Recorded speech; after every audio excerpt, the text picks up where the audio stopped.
سلامونه دوستانو په یوه وړه موضوع او مهمه موضوع باندې درته دغه ویډیو جوړوم امید کوم چې استفاده ترې وکړئ په الماني ژبه باندې موږ سلام او خداحافظي څنګه کوو ټول شپږ پنځه جملې دي ویډیو مکمل وګورئ چې ضایع کړئ موږ چې کله چا سره ملاقات کوو د سهار څخه تر مازدیګر پورې موږ څنګه استفاده کوو څه شی استفاده کوو موږ دغه هم استفاده کولی شو ګوټن ټاګ گوتن ټاګ ورځ مو بخیر په ادبي کې لیکلي روز بخیر په پښتو کې موږ وایو ورځ بخیر چې هر چا سره کله تاسو ملاقات کوئ د یو ورځې لخوا نو وایئ ګوتن ټاګ که په سهار کې وي تاسو ورته وایئ ګوتن مورګن تاسو ویلی شئ ګوتن ټاګ خو دا استفاده کړئ دا ښه ده په ټوله ورځ کې استفاده کوی شئ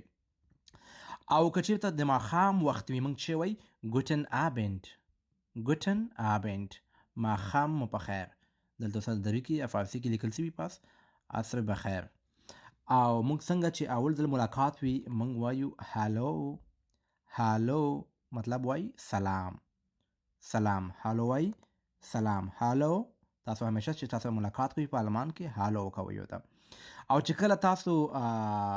خدای پاماني کوئ په دوه طریقو موږ ورته وایو یو لږ فارمل ده او یو لږ انفارمل ده چوس یو موږ سره ده چوس خداحافظ یا خدای پامان